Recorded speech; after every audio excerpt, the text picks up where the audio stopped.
जय श्री कृष्णा। राधे राधे। श्री विष्णु भगवान की जय। तुलसी माता की जय। कार्तिक माह की एकादशी को देवउठनी एकादशी, प्रबोधिनी एकादशी के नाम से जानते हैं। एकादशी के दिन से सभी मांगलिक कार्य शुरू हो जाते हैं। देवउठनी एकादशी की कथा सुनने से हर मनोकामना पूर्ण होती है। एकादशी के दिन तुलसी विवाह की पावन कथा सुनने से भगवान विष्णु मनोवांछित फल देते हैं। आज मैं सुना रही हूँ तुलसी विवाह की पावन कथा। इस कथा को श्री हरि का ध्यान करते हुए पूरा अवश्य सुनिएगा। शिव महापुराण के अनुसार पौराणिक समय में दैत्यों का राजा दंभ हुआ करता था। वह बहुत बड़ा विष्णु भक्त था। कई सालों तक उसके यहाँ संतान नहीं होने के कारण उसने शुक्राचार्य को अपना गुरु बनाकर उनसे श्री कृष्ण मंत्र प्राप्त किया। यह मंत्र प्राप्त करके उसने पुष्कर सरोवर में घोर तपस्या की। भगवान विष्णु उसकी तपस्या से प्रसन्न हुए और उसे संतान प्राप्ति का वरदान दे दिया। भगवान विष्णु के वरदान से राजा दंभ के यहाँ एक पुत्र में जन्म लिया। इस पुत्र का नाम शंखचूड़ रखा गया। बड़ा होकर शंखचूड़ ने ब्रह्मा जी को प्रसन्न करने के लिए पुष्कर में घोर तपस्या की। उसकी तपस्या से प्रसन्न होकर ब्रह्मा जी ने उसे वरदान मांगने को कहा।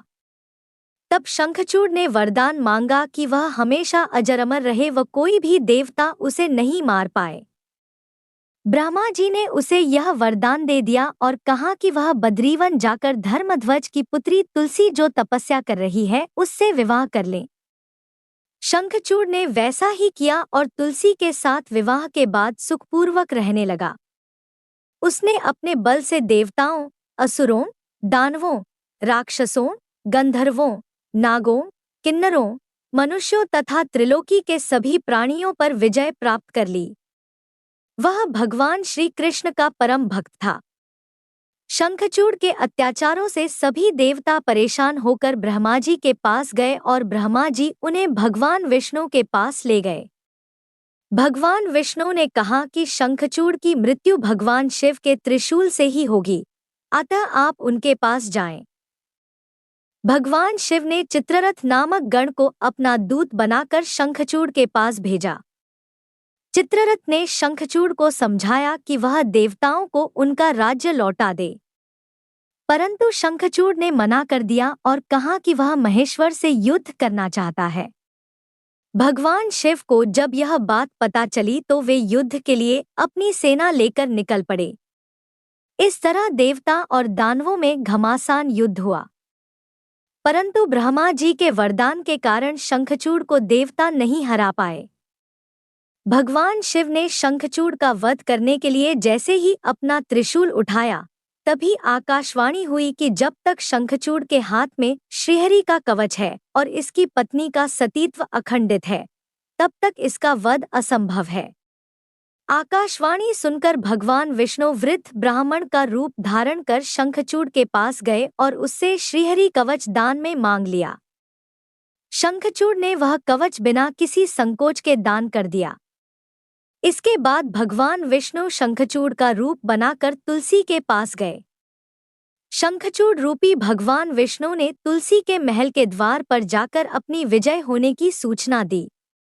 यह सुनकर तुलसी बहुत प्रसन्न हुई और पति रूप में आए भगवान का पूजन किया व रमण किया।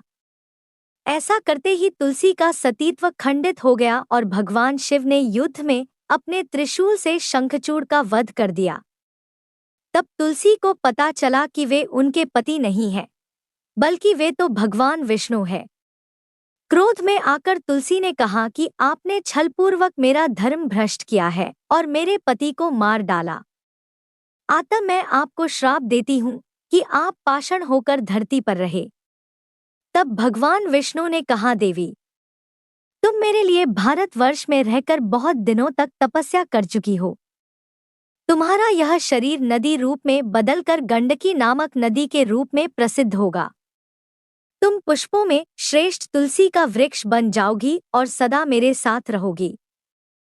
तुम्हारे श्राप को सत्य करने के लिए मैं पाषाण, शालिग्राम बनकर रहूंगा। गंडकी नदी के तट पर मेरा वास होगा।